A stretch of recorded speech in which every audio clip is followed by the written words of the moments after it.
Your Honor, Lin Wenyi is the partner of my father. And about my citizenship naman po, I think there is already I'm not asking court anything about your na po. citizenship. I'm just asking who Lin Wenyi is. Pinapangunahan mo ako sa mga questions ko. Hindi ko naman tinatanong. Masyado kang defensive.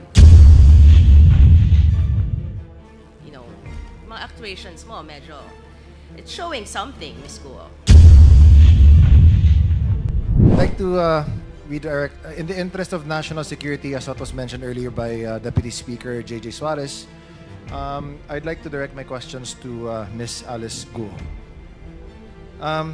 Ms. Alice, aware naman po kayo that you're still under oath. Tama po ba?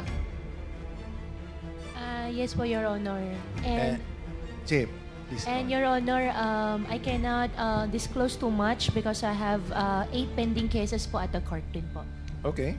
And alam mo ba yung may mga statements kayo na nasabi nyo dati sa mga previous hearings in both the Quadcom and the Senate na naging natuklasan na kasinungalingan? Tama po ba? Anong pong statement po, Your Honor? Well, the nationality, your parents, and the like. Tama po ba? Hindi po, Your Honor. Okay. Pero now that we're here and almost closing on this na rin, willing ka ba na magsalita ng katotohanan sa Quadcom na ito? Your Honor, ano pong question po? Willing po ba kayo na magsalita ng katotohanan sa Quadcom na ito now na patapos na itong lahat? Opo, Your Honor. I have pending cases po at the court. So, anything po na sasabihin ko po dito sa Quadcom might use against me. So, okay. Opo. Alright. Pero even if na alam mo na may alam din yung Ministry of State Security, willing ka rin ba na mag-confess ng katotohanan sa Quadcom na ito? Your Honor, pa-specify ko po sana yung question po. Yeah. Para I know paano din po ako maka-help po. Okay. Sige. I'd like to direct your attention po sa ating screen. Can we please flash? Kilala mo ba tong si Xie Zhijiang? Hindi po, Your Honor. Hindi po. Okay. I'd like to put that on the record, Mr. Chair, na hindi po niya kilala the person in question na si Xie Zhijiang. Nung nakarang mga hearings, and I'll just put this on the sideline lang because I will touch back on this one again, Mr. Chair.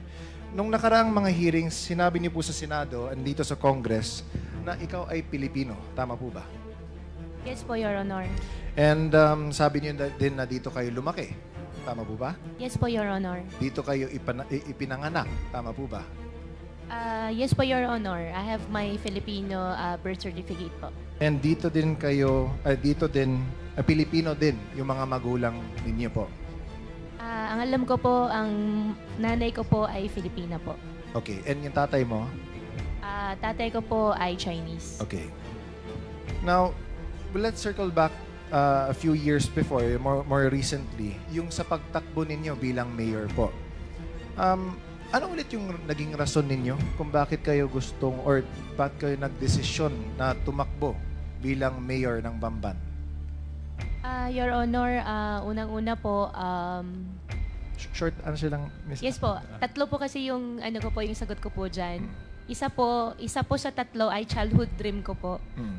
Pangalawa po, sa Bamban po ko lumaki, gusto ko somehow makapag-share din po ng kung ano pong meron ako. Gusto ko rin po natulungan yung mga kababayan ko po. Pangatlo po, tinulungan din po ako ng former mayor din po namin sa town para sa kampanya din po. Okay. And saan kayo kumuha ng pondo para tumakbo bilang mayor? Your Honor, 37,000 po ang aming voters. Hindi po ganun kalaki. So, saan lang kayo kumuha ng pondo? Kasi kailangan ng pondo, di ba? Para magkampanya. So, saan kayo kumuha ng pondo? Your Honor, kumuha po ako ng pondo sa negosyo ko po. Okay. And itong negosyo is? Your Honor, lahat po ng negosyo ko po, sinampahan po nila ng AMLAC. So, I invoke my right against self-incrimination po pagdating po sa business po. Okay. Can we show the next slide? gusto ko lang pakita. So, confirm niyo po, Miss Alice, na kayo po ito sa likod po ng Ford F-150. And yan si Cassie na nakasakay din ng Can-Am. Ano ba yan? Riker Sport 900? Tama ba? Your Honor, hindi po yung campaign. Yan po Ano? ay Town Fiesta po namin. Town Fiesta lang. Opo. Okay. So, very interesting. Kasi from what I remember, kasi ako mahilig ako sa kotse, pero yung kotse ko is a 2003 Camry. And medyo may kamahalan din yung mga nakikita natin dito sa pictures. But sige na lang. So this was a fiesta naman din and very festive. Pero kayong dalawa yung nasa picture, tama po ba? Yes po, Your Honor. Okay. So you deny lahat ng mga funding na nakuha mo for your campaign galing sa sarili nyo, sa businesses? Yes po, galing po sa sarili po lahat, Your Honor. Okay. Now, you didn't ask for any funding from any Chinese person, Filipino? Never po. Okay, sige. Filipinos po, may mga friends po na tumulong in kind. Pero finances po, wala po. Okay, sige. Now, Mr. Chair, if you would allow me, I'd like to show a video to everyone. This is from Al Jazeera. And if I may, Mr. Chair, also request humbly that this may not be taken out of my time as this is very revealing also in nature, if it's okay, Mr. Chair. Certainly. Thank you, Mr. Chair. Congressman Almario, the better Almario. Anyways, please, Comsec, can we please play the video? 我接收到很多这个中国公安部和“一带一路”的这个机密啊，一些事情呢还和最高层那位呢有关系。我被送回中国一定会遭到灭口。 Wang Fugui met Sher in prison and says he witnessed an attempted attack on him. 60-70个泰国人对我们10多个中国人进行那个无差别的袭击。为什么知道是针对佘志江先生呢？是因为这些泰国人相互说话当中，就是有在找佘志江，那个时间是他律师会见的时间，然后所以说躲避了这一次袭击。 Thai prison authorities did not respond to our request for comment. Wang spent 5 years in jail battling charges related to credit card fraud before being found not guilty. He says he became good friends with Sher when they were placed in the same cell. He's now the custodian of many of the tycoon's alleged secrets. 他有在亚太上留下很多那个待解密的那些档案，目前受到他的那个授权所解密的那些内容只是部分的内容而已，但是这些内容涉及到了那些国安人员的名单。 He allows us to take a look. One file in particular catches our attention. It's a dossier about Guo Huaping or Alice Guo, former fugitive and embattled ex-mayor of a small town in the Philippines. Now in police custody, Guo is being investigated for alleged ties to scam operations and money laundering. He's also accused of being a Chinese spy. 菲律宾的这个郭华平的，我用这个手机来跟他通过话，当时呢还要的。 Sher says Guo once asked him to help fund her political campaign. 那我更不想得罪这个菲律宾政府了，所以一直就或者没有给钱。 Guo has repeatedly insisted she was born in the Philippines, a prerequisite for office holders in the country. But Sher's dossier lists China as her place of birth. Guo had previously claimed she's the daughter of a Filipino woman. But according to this document, her mother is a Chinese citizen called Lin Wenyi. The dossier also lists a family address in China's Fujian province. This is what our researcher finds when he visits the local office of the Chinese Communist Party. At a nearby village, residents shown photographs of Guo recognize her as the daughter of Lin Wenyi, the same name that appears in Sher's dossier. They say Guo was born here and only moved away towards the end of 2002. Sher says he has a message for the former mayor. 郭华平生活是不可信的，我们两个人你看一下，曾经都为这个国安部卖命，你看看我的下场，要想不必灭口呢，就把真相呢也告诉全世界。China's Ministry of State Security did not respond to our request for comment. Neither did Alice Guo Huaping. So, Mr. Chair, I'd like to point out to this committee that even if we have been making our own researches, pulling up our own inquiries, this is another source from a completely different party and is unrelated to what we do. Pero nagkataon that the person named Xie Kailun, who si Xie Zhijiang trusted with the encrypted files, showed to Al Jazeera that there is a dossier confirming that there are Chinese spies all over, at least in this case, Myanmar, but here also in the Philippines, and undoubtedly shows Guo Huaping. In the picture, where she was born, even her mother, and the name of Lin Wenyi. Mr. Chair, again, we were told, kanina nagtanong tayo kung lumaki ba si Ma'am Alice dito sa Pilipinas, kung dito ba siya ipinanganak, kung Pilipino ba yung mga magulang niya. She first said na dito daw siya lumaki, which is false. Because paano malalaman or ma-identify ng mga tao doon mismo sa address sa Fujian na nakilala nila si Alice Guo o Guo Huaping as anak ni Lin Wenyi nung pinakita nila yung picture ni Guo Huaping sa kanila. Number 2, tinanong natin kung saan ba siya ipinanganak. Eh nakita na nga. Doon mismo, she left daw late of 2002.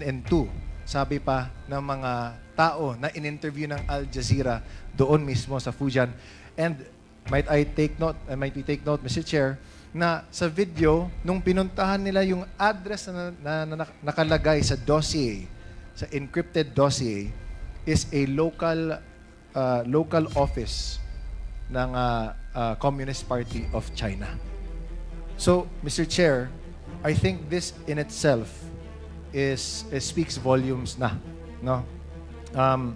Again, nakakainis na time and time again dinideny ni Guo Huaping lahat ng mga questions na tinatanong namin sa kanya. Okay. Again, let me ask. Guo Huaping, kilala mo ba si Xie Zhijiang? Yes or no? Your Honor, yung Xie Zhijiang na sinasabi niyo po, yan po ba yung pinakita niyo po kanina sa akin sa picture? Correct. Hindi ko po siya kilala. At sana po, Your Honor, Mr. Chair, makuha ko rin po yung details. Gusto ko po magdemanda. Hindi ko po sila kilala. Hindi natin madidemanda, Miss Alice, dahil kasi he's in jail in Thailand. And the reason why he's speaking the truth now is because, as he was saying din in the video, although hindi lang pinakita dito, is that he is also being illegally detained daw, sabi niya. Kaya sa galit niya, he wants to speak also the truth out to the world na iniipit na rin siya ng Chinese Ministry of State Security. So, what does he have to lose? That's why nga sinabi nga niya sa inyo, Ms. Guo Huaping, na tell the truth. Don't fall to the same mistakes that he has done. Kasi nga, he also fears for your life. Remember, nung Senate hearing, na you mentioned na you didn't want to name names because you feared for your life. And because of that, the Senate granted you security and asylum within the PNP's compound. Ngayon, na nag-executive session na kayo, sabi ng Senate na there was nothing to go about except for one name na hindi pa din namin alam. But if we look at it, there is no doubt, kitang-kita na. Hindi na galing mismo dito sa Quadcom, pero in an international company that whose job is to search for the truth worldwide. So, Mr. Chair, I'd like to submit this video na this is confirmation that what we've been trying to unearth here, marami na din dyan na nakikita din that corroborates not from us but from other parties as well. Which also means that this Quadcom should also be the avenue for which other people should also go to us to reveal more of the truth kasi kailangan din natin yung kompletong katotohanan. Which is why this is an open call to action, Mr. Chair. Sa lahat ng mga nanonood ng Quad Committee meetings natin, na kung may alam kayo, lalo na nakakatulong ito sa pagtingin, sa pagkuha ng katotohanan, please come forward. Kasi this is national security also at stake. She's been denying na may kilala siya, na ultimo, sinasabi niya na ilang beses na siya tinawagan para humingi ng campaign funds. Kung hindi niya alam yun, or if he was saying, if it wasn't even in the same timeline, then he wouldn't have said that. Diba? Timing. Elections natin, doon din siya, tumakbo din siya, humingi siya ng tulong. It all adds up. It all lines up. So, Mr. Chair, I'd like to submit this video to the committee, and I hope na people really try this time na mas marami pa na will come forward to speak truth to this matter. Thank you, Mr. Chair. Thank you, Congressman Almario. So, before we recognize the next interpellator, may tanong lang ako kay Miss Go Waping. So, hindi mo kilala yon, ano? Your Honor, unfair naman po para sa akin. Hindi ko po siya kilala at never po ako humingi ng campaign fund entirely. Never po ako humingi ng campaign fund during my campaign period. At nung video na pinakita po ni Congressman Chino po kanina, hindi ko po siya kilala. At gusto ko rin po na iparating sa lahat ng kababayan ko at buong Pilipinas na rin po. Mahal ko pang Pilipinas. Kasi nabanggit dun sa video na you're probably a spy. Hindi po ako spy. So, hindi ka spy. Totally po, hindi po ako spy. Hindi ikaw yung nasa picture. Hindi po ako spy, hindi po ako nasa picture, at hindi rin po, Your Honor, ako yung sinasabi niya. Kasi yung parang pinakita niyang dokumento, I don't know if that is a birth certificate from China, it clearly shows a picture that resembles your feature. Di ba? So, 1, 2, pangalan mo, yung Go Waping. Tapos yung place of birth mo, nakalagay daw doon. Nakalagay, China di ba? So, how will you now tell us and convince the Filipino people na ikaw ay hindi spy at ikaw ay hindi involved dito sa Pogo? Your Honor, I think our government agencies can prove din sa darating ng araw na hindi po ako spy dahil hindi naman po talaga ako spy. Secondly, yung tao po na nasa video po kanina, I'll find way para hindi ko po alam kung paano, pero I'll talk to my lawyer, especially the network, magdidemanda po ako. Okay, sige.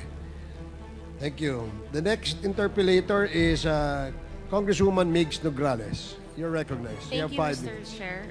Before that, Miss Alice Go, you said you will file a case against this Sheji Zian, and you said you will tell the network. Anong network to? Per my record po, kung di po ako nagkakamali, Al Jazeera Network. Yung Thank nakita you. ko po kanina. Pero babalikan ko po kung tama po yung naisulat ko po, Your Honor. Thank you.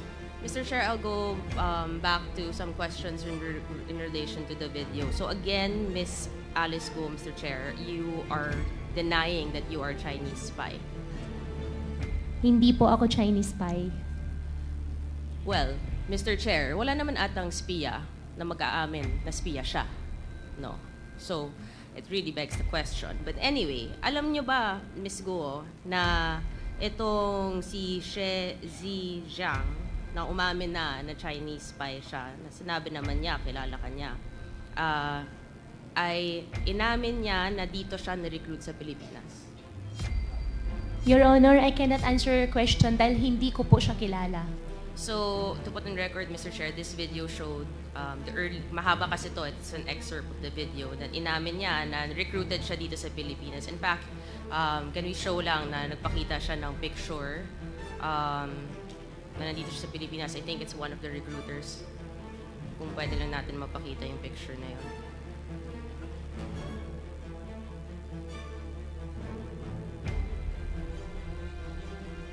So, ito. Wala kang kilala dito. Sa tatlo po, ni isa po wala po akong kakilala, Your Honor. So, ito, nandito si Shezi Zhang when he was saying, Mr. Chair, na dito siya na-recruit sa Pilipinas as a spy. Baka iisa lang pala ang nagre-recruit sa kanila, hindi natin alam, no? And again, babalik natin doon sa picture na pinakita sa video. Yung next slide, please. And again, you confirm this is not you, Miss Alice Guo? Your Honor, hindi po ako yan. This is not you. Okay. Ang katanungan ko, Miss God, because you're saying that hindi mo kilala at dedemanda mo, ano naman mabe-benefit din nitong si Shezi Zhang to name you? Your Honor, I think it's better for you to ask him. Kasi siya po yung naglabas ng video, so siya po nakakaalam ano yung makakapag-benefit po sa kanya. Definitely, hindi po ako spy. Okay. Relax ka lang. Bakit ka galit?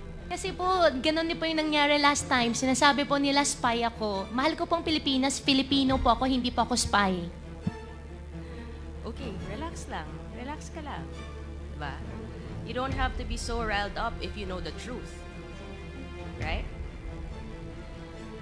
So, you categorically will keep denying what Shezi Zhang is saying.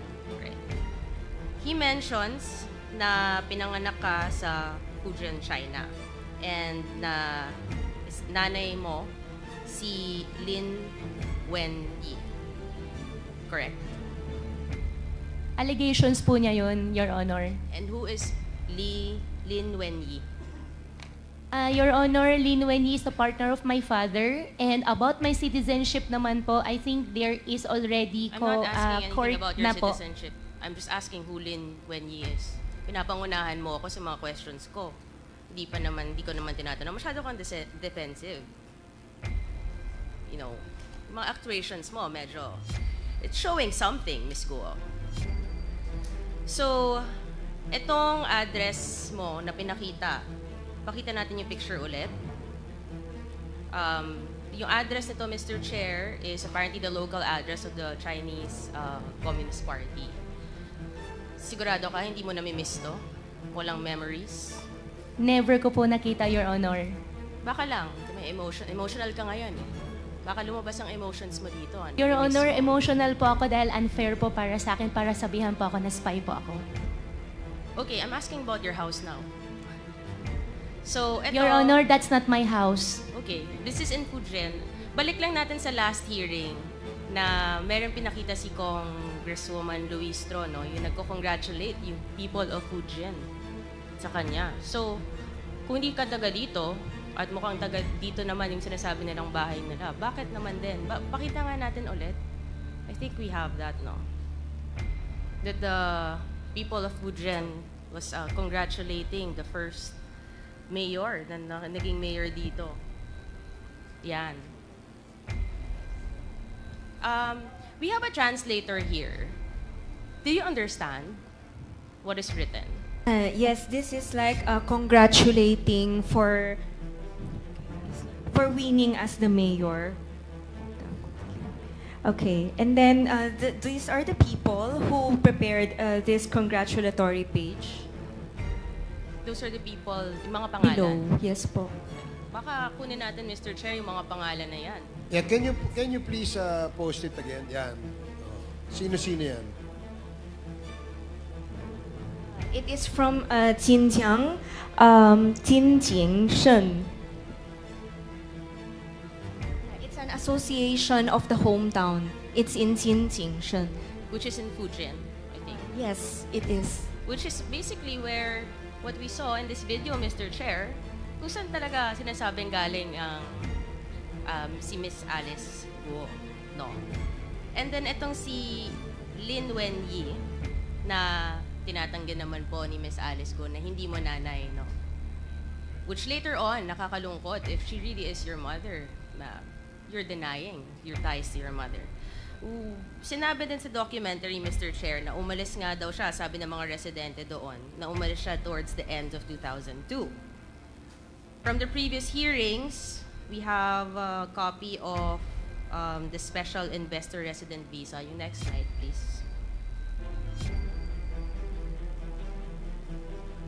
Yan. Na dependent siya ni Lin Wenyi. Galing nga sila from Fujian.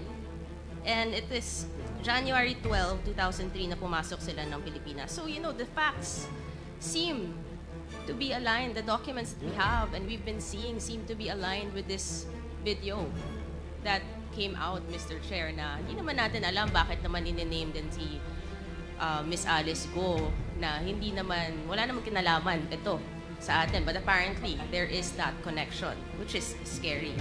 We go back to Lin Wenyi, which you have said this is the partner of your father, your Chinese father. Yes, Your Honor. Yes. And you said, naman, na you will only be into business with those you're very close with and those you trust, correct? Yes, Your Honor. Yes, you said that last hearing. And yung lumabas nga yung mga corporations, makita natin, makita natin yung almost similar to the table that we showed last hearing, or 2 hearings ago. Ito yung mga corporations mo. Ang daming beses lumalabas nga nitong si Lin Wenyi, na lahat ng mga kasama sa corporations na yon are actually family members of yours. Your brother, your father, right? And ngayon, nanay niya. Itong Lin Wenyi. So it is a family corporation. So, Miss Alice, itong nangyari din sa video, meron sinasabing yung Yatay Group. Ito yung company ni Mr. She Zhizang. And actually, itong business ni She Zhizang ay katulad ng mga negosyong tinayo mo sa Bamban, Tarlac. There's a picture na alos magkapareho siya.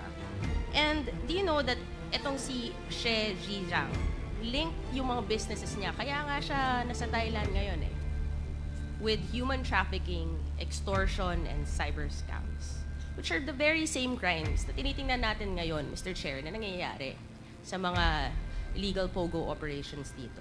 If I may be allowed to play an excerpt of that video again, Mr. Chair, to show what's happening in Myanmar. Please proceed.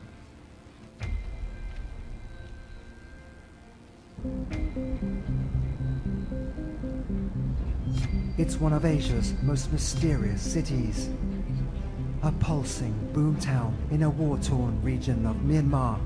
You can see really just how close it is to Thailand, with just this tiniest river that separates them. Across the border is Yatai New City. Once a sleepy rural town, it's been transformed by vast sums of Chinese money. Judah Tanner used to run a school near where the neon-lit buildings now stand. It really is Myanmar's version of Las Vegas or Macau. Just a few years ago, it was rice fields and cornfields. Basically overnight, we've just seen it erupt into this city that just goes as far as the eye can see.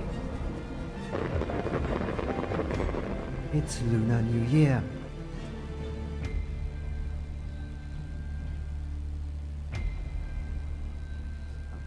So, Mr. Chair, essentially, makikita natin may similarity from a rural area, pumasok at nag-expand, nag-build ng mga ganitong klase to front legal businesses na alam naman natin may mga illegalities which is being found in Myanmar. And ito yung sinabi ng Chinese spy na si She Zhizang. So essentially, Mr. Chair, kung titingnan mo, I may show na lang to this committee para mas madali. Parang ang mga espiya ng China, di lang sa Pilipinas, pati sa Myanmar, we don't know other countries that we can later on discover. Parang may steps sila kung anong gagawin nila. Parang, step 1, pumili kayo ng bansa. Halimbawa, itong Philippines sa atin, Myanmar, Thailand. Step 2, pumili ng lugar na pagtatayuan ng mga industrial complex, which we have seen in Porac, Pampanga, and in Bambang, Tarlac. Step 3, maghanap ng mga dayuhang Chinese na mamumuhanan na tutulong magtayo ng negosyo. Kita natin, itong yung kapatid ni Michael Yang, nakatanggap halos 2 billion pesos mula 2018 hanggang 2021. Si Zhang Yujin, nakita natin guilty sa Singapore para sa kasong money laundering na incorporator ng Baofu. At si Jiang Zhongguo, yung ama ni Alice Guo, na incorporator din, na sinasabi nga niya, yun ang simula, di ba? Na nagpondo rin sa kanya sa mga businesses. There's this trend, Mr. Chair, no? Na galing sa Chinese, nagsisimula, or kung grandfather man, ganito yung mga paulit-ulit na kwento eh. Then there's step 4. Kukunin ang mga loob ng mga residente at gawing dummies. Nakita natin, I think, di ba may mga nag-surrender, I think over the last few days, Mr. Chair. Itong sinema Thelma Laranan, Rowena Evangelista, tindahan sila ng mga gulay, no? May mga barbecue stall na obviously hindi naman nila kaya mag-incorporate or to give itong mga capital sa mga malalaking negosyo na nag-surrender na ginamit lang sila. I don't know kung paano nila ginawa ito. Basta kinukuha nila yung loob ng mga residente kasi syempre may mga pangangailangan siguro at hindi naman nila iniisip kung ano yung magiging repercussions. Then there's step 5 na maghahanap ng makapangyarihan na tao na may pera at impluwensya sa gobyerno na alam natin na tinatanungan natin na ngayon hindi na natin makita, Mr. Chair, ang dating presidential spokesperson na kita natin, tinulungan niya, bigyan ng permit, ang mga pogo, known personality who's the lawyer and owns several properties connected to what we have been seeing the past few hearings. Then there's step 6, mag-incorporate na ng mga kumpanyang mukhang legitimate sa una. Diba? Nabigyan na natin ng lisensya tong Hongshen. And then na-raid yung Baofu compound. Yung Lucky South 99 nagsimula as a BPO, sa BPO at real estate industry. Ngunit inamend na yung AOI niya noong February, doon na pumasok yung POGO. So they can start incorporating in the guise of a legitimate business na mamaya magiging illegal naman. Then there is the next step, magkakaroon nga ng corporate layering na. At nakikita natin sa mga different corporations like Baofu, itong mga corporation ng mga Yangs, itong mga corporations nila Miss Alice Guo. Nakita natin sa Matrix today, there's so many corporate layers na pag tinignan mo, it all ties back to 2 personalities who are here. Actually, 3 personalities who are here na magkakasabwat, Mr. Chair. And of course, step 8. Then, dito na, pag nangyari na tong lahat, magkakaroon na ng illegal na gawain na may mga human trafficking, money laundering, illegal gambling, love scams, tax evasions, at iba pa. You know, Mr. Chair, nakakalungkot. So, ito, titingnan natin, steps 1 to 8. Mukhang ito ang kumbaga standard siguro nila or mission order ng mga espiya na to na nakakalungkot na pumasok sila ng Pilipinas. Pinayagan silang pumasok ng Pilipinas dahil bawal sa kanilang bansa itong mga gambling, offshore. Pumasok ang China dito. They took advantage of our country, our laws, our citizens, our resources. Mr. Chair. Nakakatakot dahil hindi to one-sided. Lahat ng mga steps na to, mangyayari lang at pupunta sa next step kung pinayagan to ng gobyerno. There are steps and there are processes. At sinabi ni Ms. Alice Guo na our government agencies can prove naman daw. Diba? Kasi alam niya, hindi naman gagalaw to, hindi mangyayari to kung walang approval ng mga government agencies. So, paano to nakalusot, Mr. Chair? Yung tinitingnan natin. Kaya natin ginagawa to. Yung government ng Pilipinas natin, paano nangyari to? Para nakapasok ang China dito? Paano nakalusot ang isang Chinese spy dito? At malala, paano naging parte ang isang Chinese spy sa gobyerno natin na binoto ng mga Pilipino? Paano nangyari to? Sino ang pumayag na mangyari to? Akala ko ba, Mr. Chair, di ba the Philippines is not for sale? Yun yung sinasabi. Eh baka kaya naman palang the Philippines is not for sale dahil siguro as early as 2017 ay nagsimula tong lahat ay mukhang nabenta ng Pilipinas. So sino ba ang nagbenta ng Pilipinas sa China? Yun lang po, Mr. Chair. And I will end again to Miss Alice Guo with the message of your fellow Chinese spy to you.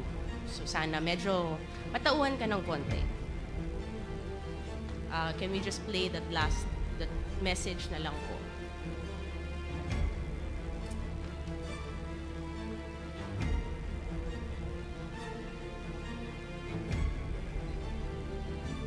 Hindi, meron pa. Yung last part.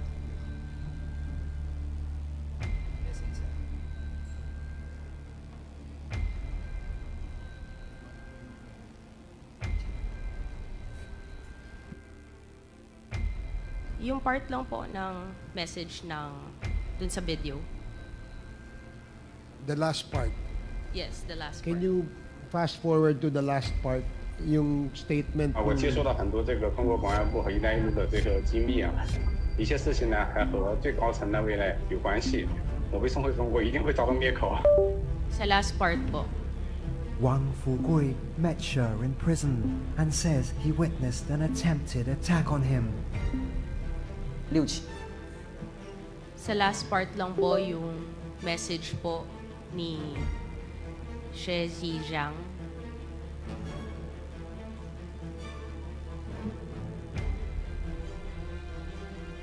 我接收到很多这个中国公安部和“一带一路”的这个机密啊，一些事情呢还。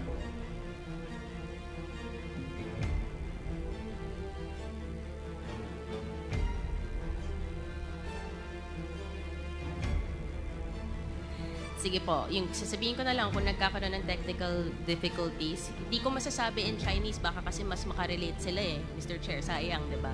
Pero, But there was a English translation Yes. sa baba eh. oo.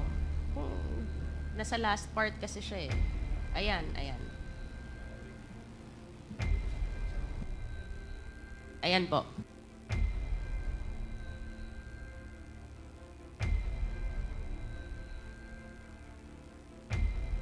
In She's dossier.